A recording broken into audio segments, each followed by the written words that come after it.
మనతో పాటు డాక్టర్ అనితా కున్నయ్య గారు ఉన్నారు. వారు senior gynaecologist, robotic surgeon, fertility specialist.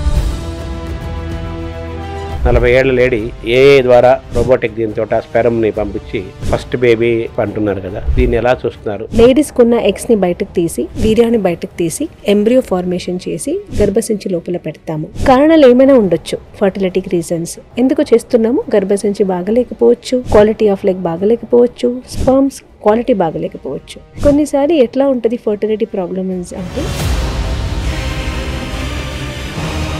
ఈ ఎండోమెట్రిసిస్ అనేది గతంలో లేదా, ఇప్పుడే ఎందుకు ఇంత వైరల్ అవుతుంది టాపిక్? ప్రతి నెలసరిలో ఎండోమెట్రియం ఇన్నర్ లేయర్ యాక్టివేట్ అవుతూ షెడ్డింగ్ అవుతుంది, పీరియడ్స్ వస్తుంది అండ్ మళ్ళీ కొత్త లేయర్ ఫామ్ అవుతుంది. ఇది కంటిన్యూస్ ప్రాసెస్ అన్నమాట, ఎవ్రీ మంత్. కానీ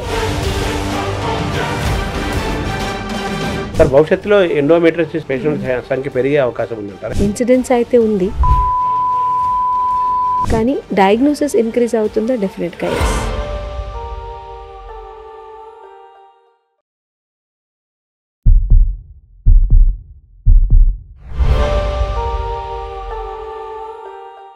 నమస్కారం.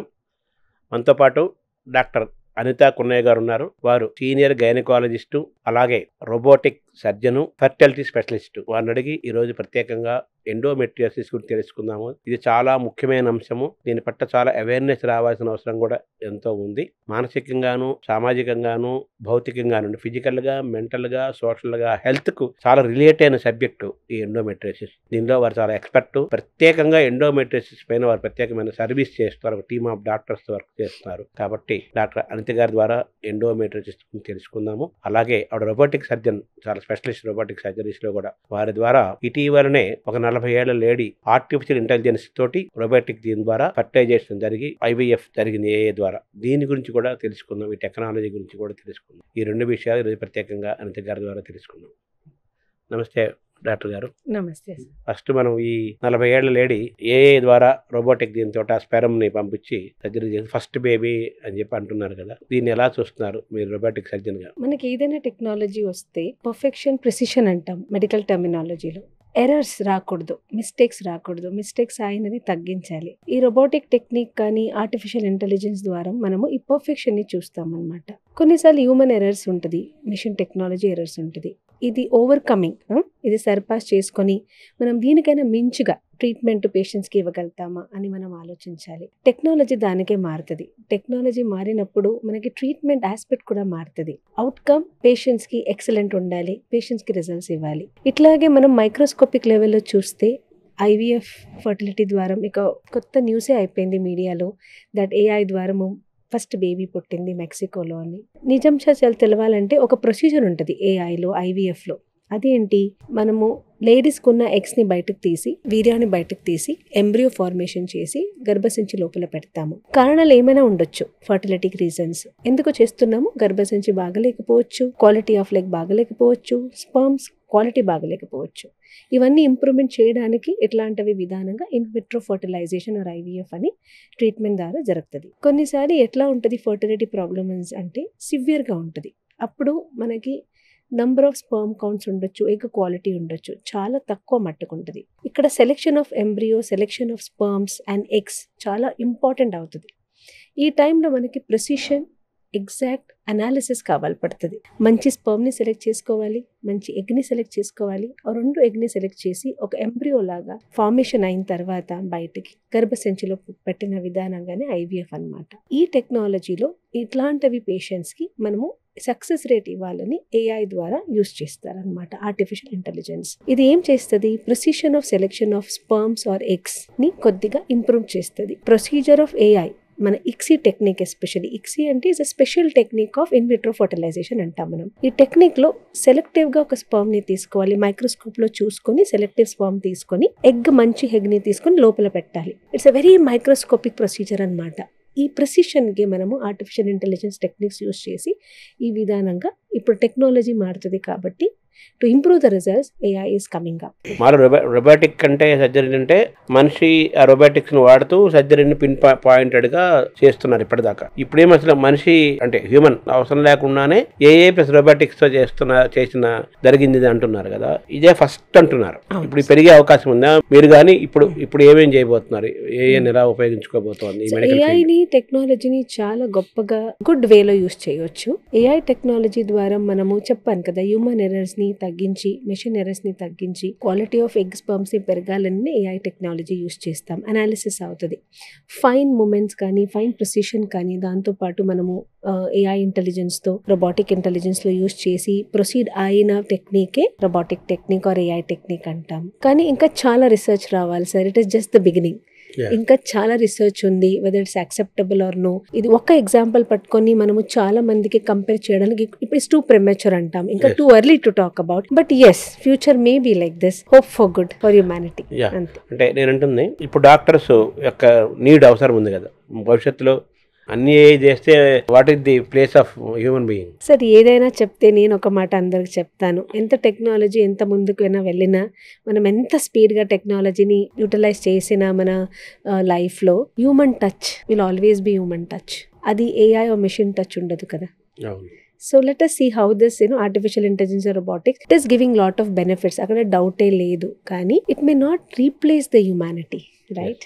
ఈ టెక్నాలజీ మనము గుడ్ పర్పస్ కి యూజ్ చేయాలి, not to replace the human touch అంటాం. అంటే artificial intelligence is also discovered by human intelligence. So human intelligence అనేది వీటన్నిటి కలుపుకుంటూ ఉంటుంది. It is always superior. Human intelligence ఇది original intelligence. It is artificial intelligence. అంటే బ్రహ్మ విశ్వామిత్రులాగా, సృష్టికి ప్రతి సృష్టి లాగా. At the same time not only intelligence, technical advancement, human touch అనేది very powerful. So human touch always has its own role. It plays a vital role, very vital role. ఈ endometriosis అనేది ఈ మధ్య బాగా మోస్ట్ టాకబుల్ టాపిక్ అయింది, ఎక్కువ చర్చ జరుగుతోంది. ఈ ఎండోమెట్రిసిస్ అనేది గతంలో లేదా, ఇప్పుడే ఎందుకు ఇంత వైరల్ అవుతుంది టాపిక్? స్పెషలైజేషన్స్ పెరుగుతున్నాయి, మెడికేషన్స్ పెరుగుతున్నాయి, టీములు బిల్డ్ చేస్తున్నారు, మీలాంటి డాక్టర్స్ ప్రత్యేకంగా దానికోసం వర్క్ చేస్తున్నారు. అంత నీడ్ ఆఫ్ ది అవర్ లాగా అయింది కదా ఎండోమెట్రిసిస్. ఎందుకు ఎండోమెట్రిసిస్ ఇంత నీడ్ ఆఫ్ ది అవర్ అయింది?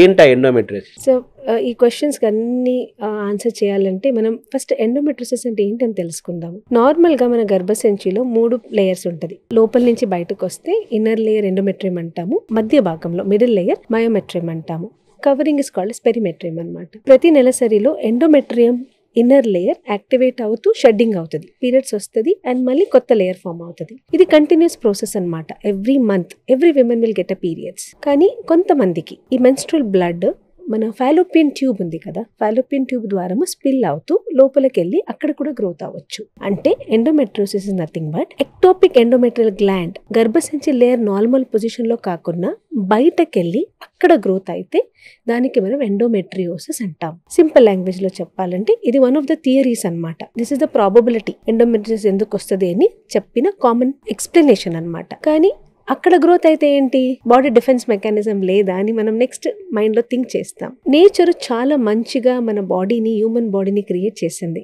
Every organ as is own function అంటాము విత్ వైటాలిటీ. అట్లాగే ఎండోమెట్రియోసిస్ లోపల ఉన్న మనకి బయటకు వచ్చేసి గ్రోత్ అయినప్పుడు ఒక కెమికల్ రిలీజ్ చేస్తుంది కాల్డ్ as ఇన్ఫ్లమేటరీ మార్కర్స్. ఈ కెమికల్ రిలీజ్ చేసినప్పుడు ఈ కెమికల్ ఎఫెక్ట్ ఏంటి, లోపల మనకి కనపడదు. నిదానంగా చుట్టూ ఉన్న రీప్రొడక్టివ్ ఆర్గన్స్, ట్యూబ్స్ ఉండొచ్చు, ఓవరీస్ ఉండొచ్చు, పక్కన ఉన్న మోషన్ పైప్ ఉండొచ్చు, యూరిన్ బ్లాడర్, యూరేటర్ ఉండొచ్చు, అవన్నీ నిదానంగా ఒక ఫెవికాల్ లాగా, గమ్ లాగా అడిషన్ స్టార్ట్ అయిపోతుంది. Over a period of time patient symptoms తో వస్తారు కదా, చాలా లేట్ గా వస్తారు. ఎందుకంటే లోపల ఏది ప్రాసెస్ జరిగినా మనకు కనపడదు. అవేర్నెస్ ఇస్ అ కీ అంటాం. ఏదైనా డిజీజ్ కి మనం అవేర్నెస్ బిల్డప్ చేయాలి సార్. ఎట్లా చేయాలి అంటే, ఈ రోజు మనం మాట్లాడాలంటే చాలా మందికి హెల్త్ అవేర్నెస్ కాన్షియస్ ఎక్కువ అయింది. యాక్చువల్లీ చూడాలంటే information is very very important. ఇది కొత్తగా వచ్చిందా డిజీజ్ అన్నది కాదు, ఇది ముందు నుంచి ఉంది. బట్ అవేర్నెస్ చాలా గొప్పగా చాలా మీడియాలో, చాలా ఆర్టికల్లో జనాలు మాట్లాడుతున్నారు కాబట్టి people are knowing what is endometriosis. ఇది ఇంకా వైడ్ గా మనము అవేర్నెస్ క్రియేట్ చేయాలి. ఎందుకంటే ఈ ఎండోమెట్రియోసిస్ అన్న కండిషన్ చాలా విమెన్, చాలా లేడీస్ అడాలసెంట్ ఏజ్, చిన్న వయసు నుంచి కాకపోవచ్చు, రిప్రొడక్టివ్ లైఫ్ అంటాము, లైఫ్ లాంగ్ సఫర్ చేస్తారు. సఫర్ ఇన్ సైలెన్స్ అంటారు, విత్ పెయిన్ లో సఫర్ చేసిన కండిషన్ ఎవరు కూడా ఒప్పుకోకూడదు sir. we should help the pain, we should treat the patient, get rid of the pain. Humanity కూడా ఉండాలి. అట్లాగే చాలా మంది ఏమనుకుంటారంటే పీరియడ్ పెయినే కదా ఏముంది అనుకుంటారు, కానీ పీరియడ్ పెయిన్ కూడా ఎక్కువ పెయిన్ ఉంటే అది నార్మల్ కాదా అని తెలుసుకోవడం కూడా ఇంపార్టెంట్ అన్నమాట. సో ఎండోమెట్రియోసిస్ కండిషన్ లో లోపల ఉన్న లేయర్ బయటకు వచ్చేసి గ్రోత్ అవుతుంది. ఈ growth will result in damaging the reproductive organ, causing chronic pain, heavy bleeding and life long ఇది ప్రోగ్రెసివ్ డిసీజ్ అన్నమాట. This is endometriosis. So endometriosis వల్ల మీరు 3 పాయింట్లు చెప్పారు. అది లైఫ్ లాంగ్ పెయిన్ ఉండటము, అలాగే ఫెర్టిలిటీ మీద ఎఫెక్ట్ చేయటము, కొన్ని ఆర్గాన్స్ ఎఫెక్ట్ అవటము, ఇవన్నీ ఉంటాయి అంటున్నారు కదా. ఇవేనా వీటిని సిమ్టమ్స్ అంటామా, ఇన్ఫ్లుయెన్స్ అంటామా? సిమ్టమ్స్ ఏమైనా తెలుస్తాయా వాళ్ళకి? ఎలా కేవలం పెయిన్ అయినా ఇంకేమైనా ఉన్నాయా తెలుసుకోవడం? వాళ్ళకి ఎండోమెట్రియోసిస్ తో వాళ్ళు బాధపడుతున్నారు అని సైంటిఫిక్ గా తెలుసుకోవడానికి మనకి సిమ్టమ్స్ ఏమైనా ఉన్నాయా? అలాగే చాలా వెరైటీలు ఉన్నాయా, ఇందులో వేరియేషన్స్ ఉన్నాయా? Correct sir. First of all ఒక క్వశ్చన్ అడగాలి. ఇప్పుడు మాట్లాడుతున్నాం పబ్లిక్ అవేర్నెస్ కోసం కాబట్టి, పీరియడ్స్ పెయిన్ అన్నది నార్మలా అని ఒక క్వశ్చన్ రేస్ చేస్తే అందరు మెజారిటీ అవును నార్మలే కదా దాంట్లో ఏముంది అంటారు. కానీ కొంతమందికి ఈ పీరియడ్స్ పెయిన్ సివియర్ గా ఉంటది. నార్మల్లీ పీరియడ్స్ పెయిన్ వస్తే 1 రోజు 2 రోజు ఉంటుంది, పీరియడ్స్ అవగానే తగ్గిపోతుంది, మధ్యలో పెయిన్ ఉండదు. ఇది నార్మల్ పీరియడ్ పెయిన్. కానీ సివియర్ పెయిన్ అంటే ఏంటి? పీరియడ్స్ ముందే పెయిన్ స్టార్ట్ అవుతూ, పీరియడ్స్ టైంలో ఎక్కువ పెరుగుతూ, పీరియడ్స్ అయిన తర్వాత కూడా పెయిన్ ఉంటూ, ఎవ్రీ మంత్ నెలసరి అయిన తర్వాత నెలకి పెయిన్ ఇంటెన్సిటీ పెరుగుతూ ఉంది. ఈ పెయిన్ తో పాటు పేషెంట్ ఎక్కువ పెయిన్ కిల్లర్ మెడిసిన్స్ వాడుతున్నారు. తన బేసిక్ లైఫ్ స్టైల్ అంటే ఫుడ్ పరంగా కానీ, తినడం పరంగా కానీ, కుకింగ్ పరంగా కానీ, రూటీన్ లైఫ్ స్టైల్ అంటాము, అది కూడా ఎఫెక్ట్ అవుతుంది అంటే అది నార్మల్ కాదు. So period pain is also some times అబ్ నార్మల్. ఇది ఫస్ట్ విషయాలు మనం అందరు లేడీస్ కి చెప్పాలి. ఎవరైనా సఫర్ చేస్తున్నారు సివియర్ పీరియడ్ పెయిన్ తో అంటే గమనించుకోండి, అది నార్మల్ కాకపోవచ్చు. సెకండ్, కొంతమంది పెయిన్స్ తో వస్తారు, కానీ కొంతమంది బ్యాక్ పెయిన్ కంటిన్యూస్ బ్లీడింగ్ తో కూడా వస్తారు. హెవీ బ్లీడింగ్, అబ్ నార్మల్ బ్లీడింగ్, అది కూడా ఒక రకంగా symptoms of endometriosis. 50% of the time patient ఎట్లా వస్తారంటే స్కాన్ రిపోర్ట్ తో పాటు మన ఓపీడీకి వస్తారు. మేడం నాకు చాక్లెట్ సిస్ట్ ఉంది అని స్కాన్ రిపోర్ట్ లో ఉంది, ఓవరీలో సిస్ట్ అని చెప్పారు, నాకు ప్రెగ్నెన్సీ అవ్వట్లేదు, ఇది నార్మల్ అంటారు. అప్పుడు మనం ఎండోమెట్రియోసిస్ ని చూస్తాం అల్ట్రాసౌండ్ స్కాన్ లో. అంటే ఏంటి? సిమ్టమ్స్ కాకున్నా కూడా పేషెంట్స్ కి ఉండొచ్చు డిజీజ్, బట్ ప్రెగ్నెన్సీ ప్లాన్ చేసినప్పుడు వాళ్ళు వెళ్ళి స్కాన్ చేసుకున్నప్పుడు బయటకు పడుతుంది. ఇది స్పెక్ట్రమ్ ఆఫ్ ప్రెజెంటేషన్ అంటాం. So 50% of the time fertility issues తో పాటు ఎండోమెట్రియోసిస్ డిజీజ్ డయాగ్నోస్ అవుతుంది.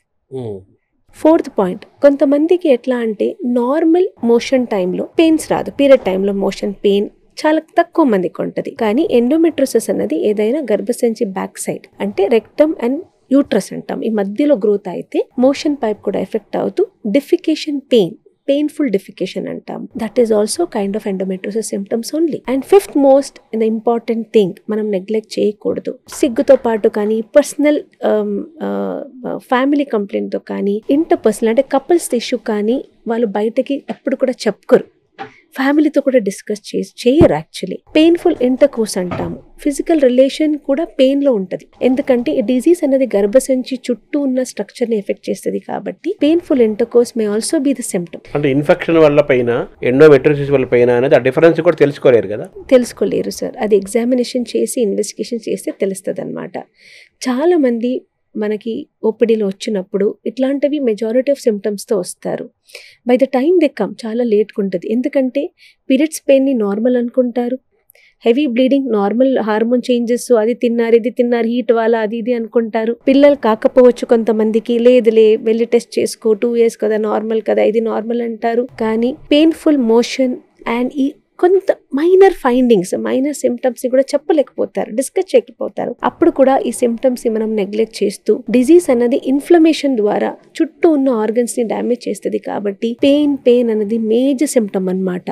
Pain during periods, pain during intercourse, pain, chronic pelvic pain, ఎక్కువ రోజు పెయిన్, కడుపు నొప్పి పెయిన్. ఒకసారి ఏంటంటే ఎన్నో స్టోరీస్ ఉంటుంది సార్ మనకి ఎండోమెట్రియోసిస్ పేషెంట్ది, 1 కాదు 2 కాదు, నేను చాలా స్టోరీస్ చెప్పొచ్చు, డిస్కస్ చేయొచ్చు మీతో. కానీ ఆ పెయిన్ ని చూసి ఫ్యామిలీ ఎఫెక్ట్ అవుతుంది, వాళ్ళ స్పౌస్ ఎఫెక్ట్ అవుతారు, వాళ్ళ ఆయన హస్బెండ్స్ విల్ బి ఎందుకు ఇట్లా పెయిన్ ఉంది, so much why she suffering. పిల్లలకి అటెన్షన్ ఇవ్వడం కూడా ఎఫెక్ట్ అయిపోతుంది. వర్కింగ్ ఉమెన్ మెజారిటీ ఇప్పుడు ఏంటంటే వర్కింగ్ ఉమెన్, వాళ్ళకి రూటీన్ వాళ్ళ వర్క్ పైన ప్రెషర్ పైన కూడా ఎఫెక్ట్ అవుతుంది, వాళ్ళ routine work lifestyle. So ఈ పెయిన్ అన్నది మేజర్ ఇంపాక్ట్ ఆఫ్ ఎండోమెట్రియోసిస్ అని. సో ఎండోమెట్రియోసిస్ మీరు చెప్పిన ఈ సిమ్టమ్స్ ఈ ఇష్యూస్ తో పాటు ఇది క్యాన్సర్ కూడా ఏమైనా దారితీస్తుందా? Majority of the time endometriosis అనేది బినైన్ కండిషన్ అంటాం సార్, నాన్ క్యాన్సరస్ కండిషన్ అంటాము. కానీ ఎండోమెట్రియోసిస్ కండిషన్ రిపీటెడ్ గా వస్తూనే ఉంది ఒకరికి అంటే కొన్నిసారి మేబీ అరౌండ్ 0.2% అంటాం, వాళ్ళకి క్యాన్సర్ ఛాన్సెస్ కూడా ఉండొచ్చు 0.2%. But 99% it's a benign progressive condition అనమాట. ఇప్పుడు మీరు ఇందా చెప్పారు ఈ పెయిన్స్ తట్టుకోలేక టాబ్లెట్స్ విపరీతంగా వాడుతుంటారన్నారు. ఇలా విపరీతంగా టాబ్లెట్స్ వాడటం కరెక్టేనా? సో ఏదైనా బాడీకి మనము మెడిసిన్స్ యూస్ చేయొచ్చు, ఏదైనా ఎక్కువ ఏది తిన్నా కూడా ఎఫెక్ట్ అవుతుంది బాడీకి. మెడిసిన్స్ ఇస్ నాట్ ఫార్, అవి కూడా ఒక టాక్సిన్సే కదా. ఎక్కువ మెడిసిన్స్ పెయిన్ కిల్లర్ వాడడము కూడా సూటబుల్ కాదు. ఎక్కువ పెయిన్ కిల్లర్స్ వాడడం ద్వారా మన first thing is kidney effect అవుతుంది. సో జాగ్రత్తగా మనము ఏ పేషెంట్ అయినా ఇట్లా పెయిన్ తో పాటు సఫర్ అవుతున్నారు, మెడిసిన్స్ వాడుతున్నారు, మల్టిపుల్ పెయిన్ కిల్లర్స్ అనాల్జెసియా అంటాము వాడితే ప్లీజ్ గమనించుకోండి, it is not safe, it is going to effect your kidneys. ఈ పెయిన్ అన్నది ఎందుకు అవుతుంది అని డాక్టర్స్ దగ్గర వచ్చేసి తెలుసుకోవడం బెటర్, కాకుండా ఊరికే వాడడం సేఫ్ కాదు. ఇప్పుడు యాంటీబయాటిక్స్ యూసేజ్ కూడా బాగా పెరిగింది. ఇప్పుడు ఈ పెయిన్ కిల్లర్స్ అంటే యాంటీబయాటిక్స్ అని ఇంకా లేదు sir, pain killers are different, antibiotics are different. రెండు ఎక్కువ మిస్యూజ్ అవుతుంది, ఎక్కువ misuse. Over the counter drug usual గా ఒక మెడికల్ షాప్ కి వెళ్తారు, ఫార్మసీకి వెళ్తారు, నాకు ఇట్లా పెయిన్ ఉంది అంటే ఏది పెయిన్ కిల్లర్ ఉందో వాళ్ళు ఇచ్చేస్తారు, వాడేస్తారు అనమాట. అట్లాగే ఇప్పుడు యాంటీబయాటిక్ కూడా ఎట్లా అయిపోయింది అంటే ఓవర్ ద కౌంటర్ డ్రగ్ లాగా వెళ్ళి మింగడమే, నాకు కోల్డ్ ఉంది కాఫ్ ఉంది ఈ యాంటీబయాటిక్ కదా అని వేసుకుంటారు. బట్ అది కూడా కాదు. ఈ రెండు మెడిసిన్స్ ని మిస్యూజ్ చేసే వల్ల ఇప్పుడు మన సొసైటీలో ఏది ఇన్ఫెక్షన్ రెసిస్టెన్స్ వస్తున్నాయి, అది సేఫ్ కాదు. ఏది మెడిసిన్స్ వాడినా కూడా మెడికల్ అటెన్షన్ తో మీరు తీసుకోవడం బెటర్. సో డాక్టర్ ప్రిస్క్రిప్షన్ తోటి ప్రిస్క్రైబ్ వాడాలి కానీ మెడికల్ షాప్కి వెళ్ళి వీళ్ళు అడిగి తీసుకోకూడదు, వాడు ఇవ్వకూడదు. సేఫ్ కాదు sir, safe not at all safe. అయితే ఎండోమెట్రియోసిస్ పర్సంటేజ్ ఫీల్ అయ్యే ఆడవాళ్ళు ఎంతమంది ఉంటారు మన భారతదేశంలో? నేను ఈ ఆన్సర్ చెప్తే మీరు ఇక్కడే అవునా మేడం అని షాక్ అవుతారు sir. Diabetic pressures, hypertension, thyroid problems ఎంత కామన్ ఉందో, especially diabetic, endometriosis is common as diabetic అంటాం. అంటే 25% ఉంటారా? 1 in 10 women కి ఎండోమెట్రియోసిస్ ఉండొచ్చు. ఈ రేషియోలో మనం క్యాలిక్యులేట్ చేస్తాం. అంటే ఇప్పుడు నేను కూర్చొని మాట్లాడుతున్నాను, ఇక్కడ మన డిస్కషన్ లో ఒక 10 women చూస్తున్నారు అనుకోండి, ఒకరికి ఎండోమెట్రియోసిస్ ఉండొచ్చు. It is so common.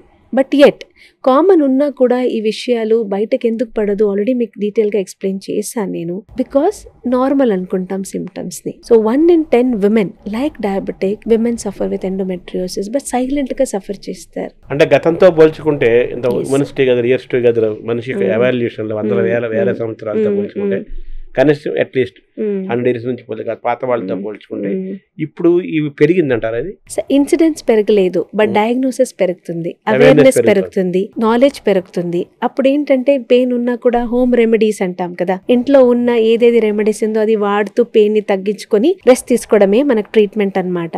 But ఎవరు కూడా పీరియడ్స్ పెయిన్ తో ఇది నార్మల్, అబ్నార్మల్, పీరియడ్స్ పెయిన్ అంటే నార్మలే అప్పుడు. బట్ ఇప్పుడు అవేర్నెస్ ఎక్కువ క్రియేట్ అవుతుంది కాబట్టి తొందరగా పేషెంట్ మనకి నోటీస్కి వస్తారు. కాబట్టి టెక్నాలజీ పెరిగింది, ఇమేజెస్, అల్ట్రాసౌండ్ క్వాలిటీ పెరిగింది, డయాగ్నోసిస్ పెరిగింది. కాబట్టి మనకి ఓవరాల్ ఇంప్రెషన్ ఎట్లా కనిపిస్తుంది అంటే ఎండోమెట్రియోసిస్ పెరిగింది అనిపిస్తుంది. అట్లా కాదు, అవేర్నెస్ పెరిగింది, డయాగ్నోసిస్ పెరిగింది అనమాట. సో ఇప్పుడు ఈ డయాగ్నోసిస్ పెరిగింది అన్నారు, ఈ అడ్వాన్స్డ్ మెడిసిన్ అంటున్నారు. వీటి ద్వారా ఎండోమెట్రియోసిస్ ఇబ్బందులు పోగొట్టుకొని, ఇన్ఫెర్టిలిటీని పోగొట్టుకొని ఫర్టిలిటీని తిరిగి సాధించవచ్చా? అలాగే పెయిన్ నుంచి లైఫ్ లాంగ్ ఇబ్బంది పడకుండా పెయిన్ నుంచి రిలీవ్ అవ్వచ్చా? డయాగ్నోసిస్ లో అవకాశాలు ఉన్నాయా? సరే, మంచి క్వశ్చన్ అడిగారు, డిఫరెంట్ గా క్వశ్చన్ అడిగారు. Really appreciate you for that. Endometriosis నుంచి ప్రాసెస్ అయిన లోపల డ్యామేజెస్ ఉంటది కదా, ఎర్లీగా డయాగ్నోస్ అయ్యి ట్రీట్మెంట్ మనం ఇస్తే రివర్సిబిలిటీ కంప్లీట్ గా చేయలేకపోతాం, కానీ డిజీజ్ ని కంట్రోల్ చేయొచ్చు, డ్యామేజ్ ని ప్రివెంట్ చేయొచ్చు. ఫర్దర్ ట్రీట్మెంట్ ఏజ్ పరంగా కానీ మనము చూసుకొని పేషెంట్ కి ట్రీట్మెంట్ ఇస్తూ వెళ్తాం. లేట్ గా వచ్చారనుకోండి, డిజీజ్ చాలా అడ్వాన్స్ అయింది, ఆల్రెడీ డ్యామేజ్ అయింది అంటే మనం మాక్సిమం అప్పుడు కూడా క్లియరెన్స్ చేసి డిజీజ్ ని మనము గ్రేడ్ 4 నుంచి గ్రేడ్ 2 కి తీసుకురావడానికి ట్రై చేస్తాము. బట్ ఆల్రెడీ అయిన డ్యామేజ్ ని మనం టోటల్ గా రివర్స్ చేయలేం. బట్ నోటీస్ ఏంటంటే ఈ అవేర్నెస్ క్రియేట్ చేయడం ద్వారా మనం patients we have to reach so many patients. Early diagnosis, early treatment, best treatment అన్నమాట. సో అవేర్నెస్ వస్తేనే కదా పేషెంట్స్ కి తెలుస్తుంది that they are suffering from endometriosis. Yeah. So ఈ ఫిజియాలజీ ఎలా ఉంది, ఎండోమెట్రియోసిస్ పెథాలజీ ఎలా ఉంది, కాబట్టి ఈ డిజీజ్ కొన్నిసారి జెనెటిక్ గా ఉంటది. ఫ్యామిలీ హిస్టరీలో కొంతమందికి ఎండోమెట్రియోసిస్ స్ట్రాంగ్ ఉంటది, మదర్ ఉండొచ్చు, సిస్టర్ ఉండొచ్చు, చెల్లికి ఉండొచ్చు, వాళ్ళకి high risk of endometriosis disease ఉంటది. జీన్స్ గురించి తీసుకొచ్చారు, జెనెటిక్ గా కూడా ఎక్కువ ఛాన్సెస్ ఉన్నాయి. జెనెటిక్స్ తో పాటు అట్మాస్ఫియర్ వల్ల కూడా ఎండోమెట్రియోసిస్ వచ్చే అవకాశం ఉందా? టిల్ నౌ మనకి అట్లాంటివి స్టడీస్ లేవు. ఎండోమెట్రియోసిస్ అట్మాస్ఫియర్ నుంచి వస్తుందా అని అట్లా లేదు. వేరే డిసీజెస్ రావచ్చు like diabetes and all, but endometriosis యూజువల్గా జెనెటిక్ ఇష్యూస్తో పాటు ఉంటుంది. బట్ కొన్నిసారి పేషెంట్స్ రిపీటెడ్గా డిఎన్సీ చేసుకున్న వాళ్ళ తర్వాత మయోమెక్టమీ అంటాము, ఫైబ్రాయిడ్స్ తీసిన తర్వాత, మల్టిపుల్ సిజేరియన్ అయిన తర్వాత, గర్భసంచి ఎక్కడ ఏ కండిషన్లో ఓపెన్ చేసి ఆపరేషన్ చేస్తామో వాళ్ళకి కొద్దిగా హై రిస్క్ ఉంటుంది. జెనెటిక్ రిస్క్ కొద్దిగా స్ట్రాంగ్గా ఉంటుంది ఫ్యామిలీ హిస్టరీ ఉంది అంటే. మీరు ఆపరేషన్స్ టాపిక్ తీసుకొచ్చారు. మామూలుగా కొంతమంది డాక్టర్స్ వాళ్ళు ఏమంటారంటే అది ఎప్పుడు అడిగే ప్రశ్నే, ఎప్పుడు వేయబడే ప్రశ్నే. మామూలుగా ఈ సర్జరీస్ ద్వారా కాకుండా న్యాచురల్ డెలివరీ బెస్ట్ అంటారు. ఇప్పుడు ఇది రోబోటిక్ కావచ్చు, ఏఏ కావచ్చు, ఇంకేదైనా అడ్వాన్స్డ్ కావచ్చు, కానీ but natural delivery is supreme always, that is very much healthier always అంటారు కదా. ఇప్పుడు ఈ సర్జరీస్ వల్ల కూడా ఎండోమెట్రియోసిస్ వచ్చే అవకాశం ఉందంటున్నారు కదా, మరి అది దాన్ని how to combat it? Certain things కొన్ని స్టెప్స్ ఉంటుంది, మనము ప్రికాషన్ తీసుకొని we can prevent it sir. But already పేషెంట్కి జెనెటిక్ హిస్టరీ ఉంది, రిస్క్ ఆఫ్ ఎండోమెట్రియోసిస్ ఉంది, ఆల్రెడీ పేషెంట్ సఫర్ చేస్తున్నారు అంటే వాళ్ళకి ఇంబైబ్ జెనెటిక్ మాడ్యులేషన్ ద్వారా మనం రివర్స్ చేయలేము. ప్రికాషన్స్ ఏమి తీసుకోవాలో during surgery, clean step wise మనకి ఎట్లా సర్జరీ చేయాలో అదే అయితే ఖచ్చితంగా అందరు మెజారిటీగా తీసుకుంటారు. కానీ ఎనీ మెడికల్ సైన్సెస్లో దెర్ ఇస్ నథింగ్ 100%. నథింగ్ 100% కదా. సో ఎనీ ప్రొసీజర్ మనము పర్ఫెక్ట్గా చేసినా కూడా 1 to 2% రిస్క్ ఉంటుంది అనమాట, because this is medical science. ఇప్పుడు ఈ ఎండోమెట్రియోసిస్ అనేది దీనికి ట్రీట్ చేయడానికి ముందు prevention is better than cure అంటారు కదా, దీనికి ఆ ప్రివెన్షన్ అనేది అసలు ఉందా? దీనికి ప్రివెన్షన్ కాకుండా నేను మళ్ళీ అదే మాట చెప్తాను sir, awareness is the key. ఎందుకంటే అన్ని డిసీజ్ని మనం ప్రివెంట్ చేయలేము, అన్ని బాడీలో ఉన్న జీన్స్ని మనం మాడ్యులేట్ చేయలేము కదా, రైట్? ఇట్లాంటివి కండిషన్లో ఏ పేషెంట్స్కి ఫ్యామిలీ హిస్టరీ ఉంది ఎండోమెట్రియోసిస్ది, ఎర్లీ అవేర్నెస్ క్రియేట్ చేస్తూ ఆల్రెడీ పేషెంట్ సఫర్ అయిన పేషెంట్కి అలర్ట్ చేసి వాళ్ళకి డిజీజ్ని క్లియరెన్స్ చేసి రెగ్యులర్ ఫాలోఅప్లో ఉండండి. టిల్ వెన్ అన్నది మన క్వశ్చన్ మార్క్ అనమాట. ఇప్పుడు దాదాపు 1860 నుంచి కనుక్కున్నారు ఎండోమెట్రియోసిస్, ఫైండ్ చేశారు అంటే ఇప్పుడు దాదాపు 165 years అయింది. అవును సార్. ఇప్పటికీ కూడా డయాగ్నోసిస్ ఈ పేషెంట్స్ కానీ పేషెంట్స్ వైపు నుంచి అటు డాక్టర్స్ వైపు నుంచి కానీ డయాగ్నోసిస్ లో డయాగ్నోసిస్ సరిగ్గా జరగట్లేదు, చాలా లేట్ గా తెలుసుకుంటున్నారు. 6 years 7 years అయిన తర్వాత తెలుసుకుంటారు. ఆల్మోస్ట్ సుమారు 7 years పడుతోంది కరెక్ట్ డయాగ్నోసిస్ స్టేట్కి వచ్చేసరికి. ఈ లోపు నష్టం జరుగుతుందని కూడా ఒక ప్రచారం ఉంది. ఇది ఎంతవరకు వాస్తవం? సార్ వాస్తవంలో మాట్లాడాలంటే మెడికల్ సైన్స్ సైలెంట్గా లేదు, మెడికల్ సైన్స్ రీసెర్చ్లో ఉంది.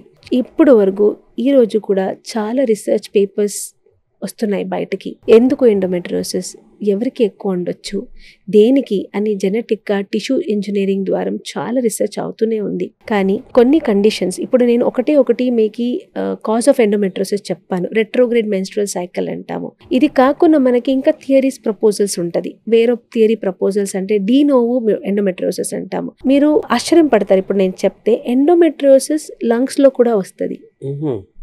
కొన్నిసారి లివర్, స్టమక్, కామన్ గర్భసంచి, యూట్రస్ చుట్టూ area, common area. But ectopic endometriosis even we have seen in lung, liver and peritoneum అంటాం. దానికి ఏం చేయాలి, ఏం చెప్పాలి, దానికి జీన్స్ వేరేలాగా ఉంటుంది. సో ఎండోమెట్రియోసిస్ కండిషన్ని జెనెటిక్ మాడ్యులేషన్స్ అర్థం చేసుకోవడం చాలా రీసెర్చ్ పేపర్స్ చాలా బయటకు వస్తున్నాయి. జెనెటిక్ ద్వారా, జీన్ ద్వారా కానీ, డీనోవో మ్యుటేషన్ ద్వారా కానీ, అండర్లైనింగ్ కెమికల్ రియాక్షన్స్ ద్వారా వస్తుందా, దేనికి వస్తుందని still research is there. Exact pinpoint చేసి చెప్పడం ఇంకా టూ ఎర్లీ కాబట్టి, but there are theories proposed, ఇట్లా ఉండొచ్చు అని చెప్పగలుగుతాం. కానీ ఈ డిజీజ్ అని ఒక్కసారి వస్తే స్ట్రాంగ్గా హార్మోన్ ఇన్ఫ్లుయెన్స్లో ఉంటుంది. ఒక లేడీకి డిజీజ్ వచ్చింది అంటే ఈస్ట్రోజన్ హార్మోన్ స్ట్రాంగ్ గా ఈ ఎండోమెట్రోసిస్ గ్లాండ్ ని గ్రోత్ చేస్తుంది లేడీ కాబట్టి హార్మోన్ కదా అది. Yes oestrogen hormone the female hormone అన్నమాట, లేడీస్ కి ప్రొడ్యూస్ అవుతుంది. ఈ గ్లాండ్ దానికి కంట్రోల్ ఉంటుంది. ఎప్పటి వరకు ఈ గ్లాండ్ యాక్టివేట్ ఉంటుందో, ఎప్పటి వరకు ఈ గ్లాండ్ మనకి ప్రొడ్యూస్ అవుతుందో ఈస్ట్రోజన్, ఈ గ్లాండ్ కూడా రీయాక్టివేట్ అవుతూనే ఉంటుంది అనమాట. అందుకే ఎండోమెట్రోసిస్ పేషెంట్ కి ప్రెగ్నెంట్ అవుతారు కదా, 9 months disease will be under control అంటాం, రెమిషన్ అంటాం. మళ్ళీ they will come back with disease reactivation because of this hormones. So కొన్నిసారి అందుకే డయట్ ఎక్స్ప్లెయిన్ చేస్తాం మనం పేషెంట్స్కి. ప్రోసెస్ మీట్ ఉండొచ్చు, ప్రోసెస్ ఫ్యాట్ ఫుడ్ ఉండొచ్చు, grilled meat, lot of process non veg foods are coming out now, అవన్నీ please తగ్గించండి అని చెప్తాం. ఈ ట్రీట్మెంట్ డయాగ్నోసిక్స్ ఏంటి, what is the available diagnosis treatment for this? Yes, diagnosis అన్నది ఫస్ట్ ఆఫ్ ఆల్ చాలా advance అయింది సార్ ఇప్పుడు, but awareness is always the key. Patient ఇట్లాంటివి సిమ్టమ్స్లో వచ్చినప్పుడు doctors can help them immediately కదా, బట్ అవేర్నెస్ లేకపోతే పేషెంటే రారు. సెకండ్ బేసిక్ ఏంటంటే పెయిన్ సార్, పెయిన్ డిస్మెనోరియా అంటాము. కొంతమందికి పెయిన్ కాకుండా ఇట్లాంటివి రిపోర్ట్స్లో చాక్లెట్ సిస్ట్, ఫర్టిలిటీ ఇష్యూస్ వచ్చినప్పుడు, కానీ క్రానిక్ పెల్విక్ పెయిన్ అంటాము, కొన్నిసారి బైలాటరల్ గర్భసంచి కూడా వాసిపోతుంది, అడినోమయోసిస్ అంటాము. ఎండోమెట్రోసిస్ లాగానే కండిషన్ ఇది కూడా గర్భసంచి లోపల గ్రోత్ అవుతుంది అనమాట, లోపల లేయర్ అంటే మిడిల్ లేయర్లో గ్రోత్ అవుతుంది. సో బేసిక్ ఏదైనా మనకి ఇన్వెస్టిగేషన్స్ అంటే ultrasound scan and common standard scan మనం ఏం చెప్తామంటే ట్రాన్స్జనల్ అల్ట్రాసౌండ్ స్కాన్ అని చెప్తాము. అంటే లేడీస్, పెళ్ళి అయిన లేడీస్కి ఇంటర్నల్ స్కాన్ కానీ టీవీఎస్ స్కాన్ అని చేసి స్టాండర్డ్గా మనం అక్కడే డయాగ్నోస్ చేయొచ్చు అనమాట. Majority of the time diagnosis చేయొచ్చు for pelvic endometriosis. In case disease చాలా అడ్వాన్స్ అయింది, గర్భసంచి మించిగా వేరే ఆర్గన్స్ని ఇన్వాల్వ్ అయింది అంటే మనం కొద్దిగా ఎంఆర్ఐలు అట్లాగే అడుగుతామన్నమాట. కొన్నిసారి పేషెంట్కి యూట్రైన్ అనామలీ అంటాము, పుట్టినప్పుడే 2 గర్భసంచిలో పుడతారు, అది గ్రోత్ డెవలప్మెంట్ ప్రాబ్లమ్స్ అనమాట. ఒకటి గర్భసంచి, 2 గర్భసంచి, లేకపోతే సెప్టమ్ యూట్రస్ అని పుడతారు, వాళ్ళకి కొద్దిగా ఎండోమెట్రోసిస్ రిస్క్ కూడా హై ఉంటుంది. కాబట్టి ఏ పేషెంట్ అయినా ఇట్లాంటివి వచ్చినప్పుడు basic thing is an ultrasound scan. And disease చాలా అడ్వాన్స్ ఉంది అంటే ఎంఆర్ఐకి వెళ్ళాలి పడుతుంది. This is the common investigations what we do for the patients. So disease దాన్ని బట్టి ట్రీట్మెంట్ ఉంటుంది, ఏజ్ దాన్ని బట్టి ట్రీట్మెంట్ ఉంటుంది, ఫర్టిలిటీ దాన్ని బట్టి ట్రీట్మెంట్ ఉంటుంది. అంటే every patient is not for the same treatment. But యూజువల్గా మ్యాక్సిమం ఏంటంటే డిజీజ్ మైల్డ్గా ఉంది, సివియర్గా లేదు అన్నప్పుడు మనం మెడిసిన్స్తో ద్వారా ట్రీట్మెంట్ ఇస్తామన్నమాట. బట్ పేషెంట్ చెప్తాము ఇది ప్రోగ్రెస్ అవ్వచ్చు, గమనించుకోండి, ప్లీజ్ రెగ్యులర్గా ఫాలో చేయండి అని క్లియర్గా చెప్తాము. పేషెంట్ ఫాలో చేయాలి, బికాస్ ఎప్పుడు ఈ డిజీజ్ అన్నది, సిస్ట్ అన్నది సైజు పెరుగుతుంది, ఎప్పుడు వారికి ఫర్టిలిటీ ఇష్యూ రావచ్చు, ఇవన్నీ అలర్ట్ చేసి పంపించాలి పడుతుంది. అండ్ మెడికల్ ద్వారా మ్యాక్సిమంగా డిజీజ్ 1 to 2లో ట్రై చేస్తాం, కానీ అడ్వాన్స్ డిజీజెస్ అంటే గ్రేడ్ 3, 4 డిజీజెస్, 2 పెద్ద పెద్ద చాక్లెట్ సిస్ట్ అయిన తర్వాత గర్భసంచి ట్యూబ్స్ కొన్నిసార్లు డ్యామేజ్ అవ్వచ్చు, ఫర్టిలిటీ కోసం మనం చేయాలి పడుతుంది. To relieve the patient from symptoms we have to operate the endometriosis. And ఈ కండిషన్లో కొన్నిసార్లు మెడిసిన్స్ పనికి రాదు, అప్పుడు మనం ఆపరేషన్ ద్వారా కానీ, అడ్వాన్స్ సర్జరీస్ ద్వారా కానీ, రోబోటిక్ సర్జరీ ద్వారా కానీ ఈ డిజీజ్ అన్ని క్లియరెన్స్ చేస్తూ మనం గర్భసంచిని బ్యాక్ షేప్కి తీసుకుని రావడానికి ట్రై చేస్తాం. So endometriosis can be treated by giving medicines, by surgeries, by advanced robotic surgeries. అవును sir. So treatment is very much available. Surgery ఉంది, నాన్ సర్జరీ కూడా ఉంది. ఏ ఏజ్ నుంచి ఏ ఏజ్ వరకు ఇది ఉంటుంది? ఎంటైర్ ఏజ్ స్పెక్ట్రమ్లో ఉంటుంది. Adolescent, reproductive life, perimenopausal face అంటాము. చాలా ఏజ్ వేరియేషన్స్తో మనం ట్రీట్మెంట్ చేయొచ్చు. ఆల్రెడీ చెప్పాను, ట్రీట్మెంట్ అన్నది depending on patient symptom, patient needfulness. For example patient who is young, పెళ్ళి అయింది, పిల్లల కోసం ట్రై చేస్తున్నారు అనుకోండి, వాళ్ళకి మనము కన్జర్వేటివ్ సర్జరీ అని మొత్తం ఎండోమెట్రోసిస్ని క్లియర్ చేసి గొప్పగా ట్యూబ్ ఓవరీని కన్జర్వ్ చేస్తూ గర్భసంచిని సేఫ్గా పెట్టి వాళ్ళకి ప్రెగ్నెన్సీ ఎన్హాన్స్మెంట్ సర్జరీస్ అంటాం, ఫర్టిలిటీ ఎన్హాన్సింగ్ సర్జరీస్ అంటాము, అది చేయాలి పడుతుంది. కొంతమందికి సిస్ట్ ఒకటే ఉంటుంది, గర్భసంచి ఇంకా ఎఫెక్ట్ అవ్వదు అనమాట, వాళ్ళకి సిస్ట్ ఒకటే తీసేసి బ్యాక్ టు గర్భసంచిని ఇచ్చి వాళ్ళకి చెప్తాం, when you please marry early, పెళ్ళి తొందరగా చేసుకోండి, డిలే చేయకండి, పిల్లలకి కూడా తొందరగా ప్లాన్ చేసుకోండి. ఎందుకంటే ఈ ఎండోమెట్రోసిస్ చుట్టూ ఉన్న నార్మల్ ఓవేరియన్ టిష్యూని డ్యామేజ్ చేయొచ్చు, చుట్టూ ఉన్న నార్మల్ ఎగ్ గ్రోత్ని డ్యామేజ్ చేయొచ్చు, ఎగ్ గ్రోత్ కౌంట్ కూడా డిస్టర్బ్ అయిపోతుంది. అందుకే వాళ్ళకి ఎంకరేజ్ చేస్తాము, don't delay your pregnancy, plan your pregnancy early అని చెప్తాము. In case disease is very severe అనుకోండి, she already 45 years 48 years cross అయ్యారు, పెయిన్ తగ్గట్లేదు, ఎక్కువ మెడిసిన్స్ వాడుతున్నారంటే వాళ్ళకి కంప్లీట్గా సర్జికల్ రిమూవల్ అడ్వైస్ చేస్తామన్నమాట. అంటే మెచ్యూర్ అయిన దశ నుంచి పీరియడ్స్ కంటిన్యూ అయ్యేంత వరకు ఉంటుందా? ఎలా చూడాలి? మెనోపాత్ర అయిపోతున్నాయి. యూజువల్గా మనం అండర్స్టాండింగ్ ఏంటంటే సార్, కొన్ని కండిషన్ మెనోపాజ్ తర్వాత కంట్రోల్ అవుతుంది, సిమ్టమ్స్ తగ్గుతుంది అనుకుంటాము. డిజీజ్ ప్రోగ్రెషన్ తగ్గుతుంది, పెయిన్ తగ్గుతుంది కానీ కొంత మట్టికి అంతే. బట్ ఆల్రెడీ అయిన చేంజెస్ డ్యామేజెస్ అట్లాగే ఉంటుంది.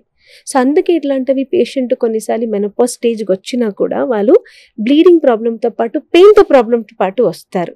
నేను ఆల్రెడీ చెప్పాను, ఎండోమెట్రియోసిస్లో మొత్తము ఇన్ఫ్లమేషన్ డిజీజ్ ద్వారా మొత్తం గర్భసంచి చుట్టూ ఉన్న ఆర్గన్స్ స్టిక్ అవుతుంది, గమ్ లాగా స్టిక్ అవుతుంది. కాబట్టి ఈ పెయిన్ చుట్టూ ఉన్న నరాల్ని కంప్రెస్ చేయొచ్చు, బ్యాక్ బోన్ని కంప్రెస్ చేయొచ్చు, మోషన్ పైప్ని కంప్రెస్ చేయొచ్చు. కాబట్టి ఆ సిమ్టమ్ రిలీఫ్కైనా మనం సర్జరీ చేయాలి పడుతుంది. మెనోపాజ్ అటెండ్ అయ్యాను అందుకే నాకు ఇది రిలీఫ్ అవుతుంది అని అనుకోవడం 50% of the time not correct. Side effects వల్ల, ఆ ఇన్ఫ్లుయెన్స్ వల్ల అది లైఫ్ లాంగ్ కూడా ఉండే అవకాశం ఉంది. అవును సార్, ఉండొచ్చు. సో మన ట్రీట్మెంట్ ద్వారా మనం క్లియర్ చేసుకోవడానికి అవకాశం ఉంటుంది. ఇందాక మీరు ఫుడ్ గురించి చెప్పారు. అవును, ఈ ఎండోమెట్రియోసిస్ రావడంలో ఈ లైఫ్ స్టైల్, ఫుడ్ యొక్క ఇన్ఫ్లుయెన్స్ కూడా ఉందా? ఎగ్జాక్ట్ గా చెప్పాలంటే సార్, ఫుడ్ లో నేను ఆల్రెడీ చెప్పాను. ఒకటే రీజన్ ఏంటంటే ఇవి స్ట్రాంగ్ హార్మోన్ ఇన్ఫ్లుయెన్స్ ఉంటుంది. కాబట్టి ఏదైనా ప్రోసెస్ ఫుడ్స్ ఎక్కువ హార్మోన్ ఇంజెక్టింగ్ ఇప్పుడు చాలా you don't take that healthy food habits ఏ లేదు. ప్రోసెస్ ఫుడ్స్ లో కూడా వి సీ సమ్ ప్రిజర్వేటివ్స్ అనమాట. Maybe it is also affecting అనుకోవచ్చు మనము. Especially process meat, process cheese అంటాము, చీజ్, బటర్, పనీర్, పిజ్జాస్, ఇవన్నీ దాంట్లో ఎక్కువ మనకి ఈస్ట్రోజన్ కాంపోనెంట్ ఎక్కువ ఉంటుంది. కాబట్టి హార్మోన్ కాంపోనెంట్ ఎక్కువ ఉంటుంది. కాబట్టి ఇట్లాంటివి ఫుడ్ కన్జంప్షన్స్తో డిజీజ్ ఆల్రెడీ ఉన్న వాళ్ళకి పెరగచ్చు. So please wait and watch what you eat అంటాము. Careful what you eat. Exercise చేయండి, ఫిజికల్గా యాక్టివ్గా ఉండండి. ఎక్కువ యాంటీ ఆక్సిడెంట్ ఫుడ్స్ అంటే fibres, fruits, vegetables, green leafy vegetables తినండి అంటాము. ఇప్పుడు వీకెండ్ వచ్చేసింది, అందరూ బిజీగా ఉంటారు ప్రాసెస్ ఫుడ్లో. కానీ eat and watch what you eat అన్నది మనం గమనించుకోవాలి. అసలు మామూలుగా ఈ ఫుడ్ ఈజ్ మెడిసిన్ అంటుంటారు కదా, అది కూడా బాగా బికమింగ్ మోర్ పాపులర్. అవును, అవును. సో ఎండోమెట్రియోసిస్ లో ఫుడ్ పాత్ర కూడా కొంత ఉంది. ఫుడ్ పాత్రంలో major impact disturbance of hormone ఉంటుంది కదా, దట్ విల్ ఎఫెక్ట్ అనమాట. బట్ ఎగ్జాక్ట్ ప్రపోజల్ థియరీ దాన్ని బట్టి లేదు. కానీ బట్ మీరు హెల్తీ డయట్ ఉండకపోతే ఉన్న టిష్యూ హీలింగ్ కూడా బాగా ఉండదు. సో ప్రాసెస్ ఫుడ్ని తగ్గించి ఎక్కువ ఎంకరేజ్ చేయండి. మీ బాడీకి, మీ హెల్త్కి హెల్తీ ఫుడ్ తినడము అలవాటు చేసుకోవాలి. సో ఇప్పుడు ఈ ఎండోమెట్రియోసిస్ని పోగొట్టుకోవడంలో మీరు చెప్పారు ట్రీట్మెంట్స్ ఉన్నాయి, అలాగే లైఫ్ స్టైల్ ఉంది, ఫుడ్ హ్యాబిట్, లైఫ్ స్టైల్ కూడా బాగుండాలి, ఫుడ్ హ్యాబిట్స్ కూడా బాగుండాలి అంటున్నారు. ఫిజికల్ హెల్త్ డిస్టర్బ్ అవుతుంది ఫస్ట్, తద్వారా మెంటల్ హెల్త్ డెవలప్ అవుతుంది, తర్వాత ఫ్యామిలీ, సోషల్ హెల్త్ డెవలప్ అవుతాయి కదా. సో ఫిజికల్ హెల్త్కి మీరు ట్రీట్మెంట్ ఇస్తారు, అది క్లియర్ అయిపోతే మిగతా క్లియర్ అయిపోతాయి. సార్, ఒక డాక్టర్ దగ్గర పేషెంట్ ఎందుకు వస్తారు? పెయిన్తో పాటే వస్తారు. అది బాడీ పెయిన్ ఉండొచ్చు, మెంటల్ పెయిన్ ఉండొచ్చు, ఫిజికల్ పెయిన్ ఉండొచ్చు. Endometriosis disease also is a painful disease అనమాట. ఏ పేషెంట్కి మనం ఈ పెయిన్ రిలీఫ్ ఇస్తే వాళ్ళ లైఫ్ ఖచ్చితంగా ఆల్రెడీ మారిపోయినట్టే. కానీ కొంతమంది they might have lost job because of pain. కొంతమంది మైట్ బి డిప్రెస్డ్, పిల్లలు అవ్వలేదు అని డిప్రెస్ ఉంటారు. కొంతమంది సోషల్ ట్యాబు, మన సొసైటీ అట్లాగే కదా సార్, పిల్లలు కాకపోతే ద ప్రెషర్ విమెన్తో పాటు మైండ్తో పాటు ఎట్లా మన సొసైటీలో వస్తుంది. సైకలాజికల్ ఫ్యాక్టర్ అంటే చాలా వస్తుంది. Women are pointed for everything అని కొన్నిసార్లు చెప్తే అది తప్పు కాదు. Very painful to hear also sir. చాలా నొప్పి అనిపిస్తుంది ఇట్లాంటివి. మనము ఓపీడీలో కూర్చొని పేషెంట్స్ ది స్టోరీ వింటే ఒకటి కాదు, రెండు కాదు, చాలా స్టోరీస్ ఉన్నాయి. కానీ ఈ పెయిన్ తో సఫర్ అయిన పేషెంట్ ఒకరు కాదు, రెండు కాదు. Relief the pain. ఇట్లాంటివి పెయిన్ రిలీఫ్ అయినప్పుడు ఏ పేషెంట్ కానీ ఎవరైనా నార్మల్ హ్యూమానిటీ పెయిన్ లేకపోతే యాక్టివ్ ఉండరా? యాక్టివ్గా ఇన్వాల్వ్ అవ్వరా? అవుతారు కదా. సో ఈ కండిషన్స్లో సివియర్ క్రానిక్ పెయిన్ ఉంటుంది. కాబట్టి psycho social factor, personal life, family life, personal social sexual life కూడా ఎఫెక్ట్ అవుతుంది. ఇది కూడా గమనించుకొని మనం మల్టీడిసిప్లినరీ టీమ్ అని అప్రోచ్ చేసుకొని మనము డైటీషియన్, ఫిజియోథెరపిస్టు, గైనకాలజిస్టు, కౌన్సిలర్స్తో పాటు ఇట్లాంటివి పేషెంట్స్ని మనం హెల్ప్ చేస్తాము. అల్టిమేట్లీ మన పేషెంట్కి నార్మల్ హ్యాపీ లైఫ్ ఇవ్వాలి, మనం పెయిన్ ఫ్రీ లైఫ్ ఇవ్వాలి. అది మన ఎయిమ్ అన్నమాట. ఈ ఎండోమెట్రియోసిస్ ట్రీట్మెంట్ లో ఇవి చెప్పిన ఫిజికల్, మెంటల్, సోషల్ ఇవన్నీ వీటిని బ్యాలెన్స్, సైకలాజికల్ బ్యాలెన్స్ చేయడంలో, మెంటల్ సైకలాజికల్ బ్యాలెన్స్ చేయడంలో ఈ టీమ్ ఆఫ్ డాక్టర్స్ ఉంటారా? మీరు చెప్పారు కదా. అవును సార్, టీమ్ ఆఫ్ డాక్టర్స్ అంటే టీమ్, మల్టీడిసిప్లినరీ టీమ్ అంటాము. ఈ మల్టీడిసిప్లినరీ టీంలో మనం డయాటిషియన్, ఫిజియోథెరపిస్టు, ఎక్సర్సైజ్ కావాలి, ఫిజికల్ యాక్టివిటీ కావాలి. ఎన్నోసారి పేషెంట్స్కి మనము క్రానిక్ పెయిన్తో సఫర్ అయిన పేషెంట్కి మెడిటేషన్, యోగా, ఎక్సర్సైజ్కి సబ్జెక్ట్ చేస్తాము to relieve their pain, relieve their agony అంటాము. సెకండ్, ఫ్యామిలీ సపోర్టింగ్ కౌన్సిలర్స్ ఉంటారు. Dietitian will help to take a call on the diet అనమాట. మీ being a specialist gynaecologist endometriosis డిసీజ్ని క్లియర్ చేసిన తర్వాత క్రానిక్ ఎట్లా ఫాలో చేయాలి, ఎట్లా ఉండాలి, when you have to come back, ఫర్టిలిటీని ఎప్పుడు మీరు కంట్రోల్ తీసుకొని ప్లాన్ చేయాలి, అవన్నీ హెల్ప్ చేస్తామన్నమాట. సో ఇవి మల్టీడిసిప్లినరీ టీమ్ అప్రోచ్ ఉంటుంది. కొన్నిసారి disease too much of extensive ఉన్నప్పుడు మల్టీడిసిప్లినరీ టీమ్తో అప్రోచ్ కూడా చేయాలి పడుతుంది. అన్ని హాస్పిటల్స్ అన్ని చోట్ల ఏదో ఒక డాక్టర్ గైనకాలజిస్ట్ కలుస్తారు, కానీ వాళ్ళు ఈ టీం అంతా అన్ని చోట్ల అవైలబుల్గా ఉండకపోవచ్చు కదా. So endometriosis disease simple disease కాదు, ఇది కాంప్లెక్స్ డిజీజ్ అనమాట. అందరూ ఇది హ్యాండిల్ చేయలేకపోతారు, ఎందుకంటే కాంప్లెక్సిటీ ఆఫ్ డిజీజ్ అలా ఉంది. ఇవన్నీ ఒక రూఫ్లో వస్తే పేషెంట్ అవుట్కమ్ బాగా ఉంటుంది. మన aim of the disease clearance ఎట్లా ఉండాలి అంటే treat the patient at first time correctly, completely అంటాం. ఎండోమెట్రియోసిస్ ఎప్పుడైనా ఏ పేషెంట్ అయినా మన దగ్గరకు వచ్చినప్పుడు ఇవన్నీ మనం మైండ్లో పెట్టుకొని డిజీజ్ని ఎక్కువసేపు కంప్లీట్గా క్లియరెన్స్ చేసిన తర్వాత ఈ అన్ని team will SIT and help them to have a better life. అందుకే ఎండోమెట్రియోసిస్ డిసీజ్ కాంప్లెక్స్ డిసీజ్ కాబట్టి multidisciplinary approach will always be better అనమాట. అండ్ ఈ కండిషన్లో అందరూ హ్యాండిల్ చేయలేరు సార్.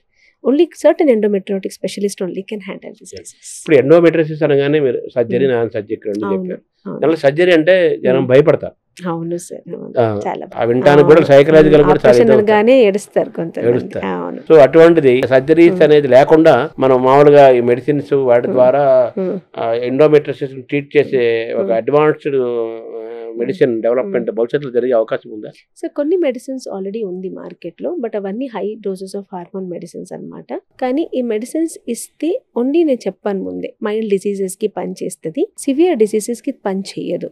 సివియర్ డిసీజ్ వచ్చినప్పుడు మనకు సర్జికల్ క్లియరెన్సే చేయాలి పడుతుంది. కానీ ఈ hormone tablets, injections high dose ఉంటుంది కాబట్టి కొంతమంది పేషెంట్కి షార్ట్ పీరియడ్ ఆఫ్ టైం ఇవ్వచ్చు అనమాట, but not a longer period of time అంటాము. బికాస్ దాని నుంచి సైడ్ ఎఫెక్ట్స్ కూడా ఎక్కువ ఉంటుంది. కొన్ని మెడిసిన్స్ సర్జరీ కాకుండా ట్రీట్మెంట్ ఉందా అని అడిగితే అడినోమయోసిస్ కండిషన్ అని ఒక కండిషన్ ఉంది. గర్భసంచి లోపల మనకి ఎండోమెట్రియోసిస్ గ్రోత్ అవుతుంది. మైక్రోవేవ్ అబ్లేషన్ అని చేస్తాము. We have a laser ablation. So operation కాకుండా వెళ్ళి మనము లోపల ఒక లేజర్ పెట్టి థర్మల్ అబ్లేషన్ అంటాము. హీట్ థెరపీ ద్వారా దానిని డిజాల్వ్ చేయడానికి ట్రై చేస్తాము. అవును సార్, జరుగుతుంది. కానీ ఏ పేషెంట్కి అనేది కూడా సెలెక్షన్ క్రైటీరియా ఉంటుంది, అన్ని పేషెంట్స్కి కాదు. ఆ అడినోమయోసిస్ ఎక్కడ ఉంది, ఏ టైప్ ఉంది, ఏ సైజ్ ఉంది, ఏ సిమ్టమ్స్ సఫర్ అవుతున్నారు, దాన్ని బట్టి మనకి ఆ మైక్రోవేవ్ అబ్లేషన్ థెరపీని మనము చేస్తామన్నమాట. సో ఎండోమెట్రియోసిస్ ట్రీట్మెంట్ అన్నది అందరికీ ఒక రకంగా ట్రీట్మెంట్ ఉండదు. ఏజ్ పరంగా, ఫర్టిలిటీ పరంగా, రిప్రొడక్టివ్ ఏజ్ పరంగా, reservation of the ovary, conservative surgery ద్వారా నాన్ సర్జికల్ అప్రోచ్ని మనం డిసిషన్ తీసుకుంటాం. ఏ ఆర్గాన్ ఎఫెక్ట్ అయింది, దానిని ఎట్లా కన్జర్వ్ చేయాలి అని కూడా మనం గమనించుకొని చేయాలి పడుతుంది. ఎండోమెట్రియోసిస్ రీసెర్చ్ జరుగుతుందా? చాలా రీసెర్చ్ పేపర్స్ జరుగుతుంది sir. Hoping that very soon will come out with some point. Still మన మెడికల్ సైన్సెస్ లో కొన్ని Nobel prizes are pending. One of the causes of reasons to find out why the endometriosis will be another cause of Nobel Prize still awaited అనమాట. ఎవరు చేస్తున్నారు ఇలా బాగా? కాదు, scientific research, experimental research are still going on sir at the level 4 research పేపర్స్లో. కానీ ఈ papers అనేది మనకి ఇంకా బయటకు వచ్చేసి ఎవిడెన్స్ బేసిస్తో మనం బయటకు రావాలి, కానీ ఊరికే మనం చెప్పడానికి కూడా ఉండదు. Because still we are understanding of this pathology అంటాము. Still long way to go. Research జరుగుతుంది సార్. ఐడియాని పట్టుకొని every clinician, doctors, scientist are behind this to find out why endometriosis. So మీరేం రీసెర్చ్ చేస్తున్నారు దీనిపైన? సో మనము క్లినికల్ రీసెర్చ్ ద్వారా మనం ఏదైనా చేస్తే మనం ఎవిడెన్స్ బేసిస్ పైన, మన పేషెంట్స్ వచ్చిన రిజల్ట్స్ పైన we are doing the research on that level అనమాట. మనది ఒక చిన్న హ్యాండ్ సపోర్ట్ అవుతుంది కాబట్టి ఇంకా చాలా entire universe, entire state level or country level చేస్తే మనకి చాలా బిగ్ ఎవిడెన్స్ వస్తుంది. కాబట్టి we are going to go on long research paper అందరు కలిసి. అప్పుడు మనకి research paper will be coming out with some causes అనమాట. Level is going on sir. భవిష్యత్తులో ఎండోమెట్రియోసిస్ పేషెంట్స్ సంఖ్య పెరిగే అవకాశం ఉందంటారు? ఎలా సో పెరిగే అవకాశం ఉందా? ఇన్సిడెన్స్ అయితే ఉంది, కానీ డయాగ్నోసిస్ ఇంక్రీజ్ అవుతుందా? డెఫినెట్గా ఎస్.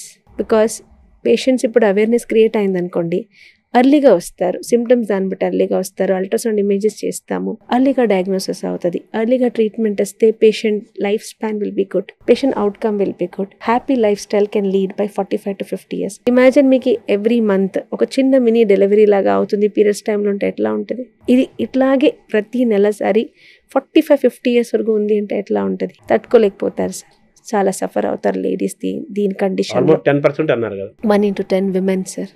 వరల్డ్ లో కూడా అదే స్టాటిస్టిక్స్ ఉంది, almost the same statistics. 10% of the women are 1 in 10 women అంటాము, they suffer with endometriosis. So ఎప్పటికైనా కానీ ఎండోమెట్రియోసిస్ ప్రస్తుతం అవేర్నెస్ పెరుగుతుంది, అలాగే మెడికల్ గా అడ్వాన్స్మెంట్ జరుగుతుంది. ఇంకో పక్క లైఫ్ స్టైల్, ఫుడ్ కూడా మనం ప్లాన్ వాటిని కూడా మెడికల్ తో పాటు lifestyle, food habits, discipline కూడా చాలా ఇంపార్టెంట్. సో ఓవరాల్ గా endometriosis is to be most addressable topic, research జరగాల్సిన అంశం ఉంది. చాలా very painful subject, very painful conditions women suffers. We don't want మన లేడీస్ సఫర్ అవ్వకూడదు sir. So physical, mental, medical, psychological, every aspect of your body will be affected. కాబట్టి అందుకే ప్రతి year మనము మార్చ్ మంత్ ని ఎండోమెట్రియోసిస్ అవేర్నెస్ మంత్ అని, ఈ month లో చాలా యాక్టివిటీ తీసుకొని మనం అవేర్నెస్ ప్రోగ్రామ్ బిల్డప్ చేస్తాము. ఏప్రిల్ మంత్ ను అడినోమయోసిస్ మంత్ అని మనం అవేర్నెస్ ప్రోగ్రామ్ బిల్డప్ చేస్తాము. So we have a clinic for endometrio speciality clinic in hospital and we create lot of awareness programmes. అది పేషెంట్ లెవెల్లో ఉండొచ్చు, పబ్లిక్ లెవెల్లో ఉండొచ్చు, ఈవెన్ జూనియర్ డాక్టర్స్ లెవెల్లో ఉండొచ్చు, రీసెర్చ్ పేపర్లో ఉండొచ్చు, అకాడమిక్ లెవెల్లో ఉండొచ్చు. It's been reached in a big way. Awareness is key అన్నారు కదా. Awareness is key. అవును. రోబోటిక్ సర్జరీ, వారు స్పెషలైజ్డ్ రోబోటిక్ సర్జరీ చాలా వెరైటీస్ ఆఫ్ సర్జరీస్ ఉన్నాయి. ఎండోమెట్రియోసిస్ ని ట్రీట్ చేయడంలో మామూలు సర్జరీ బెస్టా, రోబోటిక్ సర్జరీ బెస్టా? ఏదో రోబోటిక్ సర్జరీకి ఏమైనా స్పెషలైజేషన్ ఉందా? Difference which is better? Minimal invasive surgery అంటే సార్ లాప్రోస్కోపీ ఉండొచ్చు, రోబోటిక్ ఉండొచ్చు, దాని నుంచి అడ్వాన్స్ మినిమల్ సర్జరీస్ ఉండొచ్చు. ప్రతి ఎవ్రీ ఇయర్ అంటాం సార్, ఎవ్రీ ఇయర్ మోడిఫికేషన్స్ ఉంటుంది సర్జరికల్ టెక్నిక్ లో. ఎందుకంటే advance surgery like robotic surgery precision ఎక్కువ. ప్రిసిషన్ అంటే మనం లోపల వెళ్ళి హ్యాండిల్ చేసిన స్టెప్స్ ఉండొచ్చు. మ్యాగ్నిఫికేషన్ అంటాం. ఇప్పుడు మన దగ్గర స్మార్ట్ ఫోన్ ఉందనుకోండి, ఓకే, మన కెమెరా క్లారిటీ కానీ మనకు విజన్ మంచిగా కనిపిస్తే డిజీజ్ ని క్లియర్ చేయడము ఈజీ ఉంటది. ఈ 3D మ్యాగ్నిఫికేషన్ మనం బైనాక్యులర్ ఎట్లా పెట్టుకొని మనం చూస్తాము అట్లా క్లారిటీ ఆఫ్ ఇమేజెస్ ఉంటుంది in robotic. So binocular camera, scope మన దగ్గర, విజన్ డెప్త్ 10x మ్యాగ్నిఫికేషన్ అంటాము. ఒక చిన్న లీజన్స్ కూడా మనకు పెద్దగా కనిపిస్తుంది. మంచిగా కనిపిస్తే ఎక్కడెక్కడ మనకి డిజీజ్ ఉందో clearing will be very easy అన్నమాట. సెకండ్ మనకి ప్రెసిషన్. మనకి హ్యూమన్ హ్యాండ్ మూమెంట్ ఎట్లా ఉంది, 6 మూమెంట్స్ మాక్సిమం ఈజీగా చేయొచ్చు. కానీ రోబోటిక్ లో మనకి 7 మూమెంట్, అంటే హ్యూమన్ లిమిటేషన్ కాకుండా కొద్దిగా హైయర్ ఎండ్ లెవెల్లో 360 మూమెంట్స్ ప్రెసిషన్ తో పాటు ఉంటది. కాబట్టి చిన్న చిన్న ఏరియాస్, డెలికేట్ ఏరియాస్ ఉంటాయి మనకి ఆపరేషన్ చేసినప్పుడు. ఆ ఏరియాస్ కి మనము నీట్ గా వెళ్ళి సర్జరీ చేసి పక్కన ఏది ఫుడ్ పైప్ ఉండొచ్చు, యూరేటర్ ఉండొచ్చు, బ్లాడర్ ఉండొచ్చు, మనకి అది టచ్ కాకుండా నిదానంగా మనము అది క్లియర్ చేయొచ్చు అనమాట. So precision is always made better. Surgical equipments, ఇప్పుడు ఇంకొకటి ఏంటి ఆలోచిస్తారు అందరంటే, రోబోటిక్ అంటే రోబో ఆపరేషన్ చేస్తుంది, డాక్టర్ కాదు అనుకోవడం కూడా తప్పు కల్పనలు. Robotic is a system. ఆ రోబోని కంట్రోల్ చేయడం సర్జన్సే ఆపరేట్ చేయాలి దానిని. ఆ సిస్టమ్ ని యూజ్ చేసి పేషెంట్ కి అవుట్కమ్ ని ఇంప్రూవ్మెంట్ చేయడం టెక్నికే రోబోటిక్ సర్జరీ అన్నమాట. రోబోటిక్ లో కూర్చొని entire system doctor, operating surgeon under control ఉంటుంది. కాబట్టి ఇవన్నీ యాడ్ ఆన్ చేస్తుంది. కాబట్టి మనకి ప్రెసిషన్ ఎక్కువ ఉంటుంది. కాబట్టి outcome of clearance of disease better ఉంటుంది. కాబట్టి you suggest robotic surgery is always better than a conventional procedures in such conditions. AI ని కూడా మిక్స్ చేసుకుంటారా ఇందులో? ఇక్కడ చాలా మోడిఫికేషన్ అవుతుంది సార్. ఏఐ టెక్నికే ఇది, ఒక రకంగా ఏఐ టెక్నిక్ ఇది. ఇట్లాంటివి కండిషన్ లో మనకి లోపల ఉన్న చిన్న చిన్న నోడ్యూల్స్, ఎండోమెట్రియోసిస్ డిజీజ్, ఫైబ్రోసిస్, ఎక్కడెక్కడ మనం వైటల్ ఏరియాలో, ఆర్గన్ లో మనం ఆపరేట్ చేసినప్పుడు చాలా నీట్ గా తక్కువ బ్లడ్ లాస్ తో పాటు, ప్రిసిషన్స్ తో పాటు చేసినప్పుడు పోస్ట్ సర్జరీ అంటే సర్జరీ తర్వాత పేషెంట్ కి తక్కువ ఉంటుంది నొప్పి, తొందరగా రికవరీ అవుతారు. హాస్పిటల్లో చాలా షార్ట్ స్టే ఉంటుంది. వెంటనే నార్మల్ లైఫ్ కి పేషెంట్ వెళ్ళిపోతారు. బికాస్ మనము రంధ్రం వేసి, చిన్న చిన్న రంధ్రం వేసి ఆపరేషన్ చేస్తాము, ప్రిసిషన్ తో పాటు చేస్తాము. కాబట్టి పేషెంట్ కి పోస్ట్ ఆపరేటివ్ నొప్పి చాలా తక్కువ ఉంటుంది. ఎక్స్పెన్సివ్ ఇది. రోబోటిక్ టెక్నిక్ ఒక టైంలో చాలా ఎక్స్పెన్సివ్ ఉండే, but now so many robots are coming up because technology is advancing. కాబట్టి over a period of time ఇట్లా అఫోర్డబుల్ ఫర్ ఎవ్రీబడి. మన పాత ప్రొసీజర్ ఎట్లా ఉంటుంది అట్లా అయిపోతుంది, not far off. Availability of robotic surgery is a boon for us. Yes, it's a boon for everybody. But one thing మనం ఏమి మైండ్ లో పెట్టుకోవాలంటే, రోబోటిక్ హ్యాండిల్ చేసినప్పుడు concerned doctor should be specialized in robotic surgery, should have a system of robotic system in the hospital and equipment in the hospital to operate on you or her. So in addition that human touch ఎలాగో ఉండాలి. Correct sir, అది మారదు కదా, that is very important.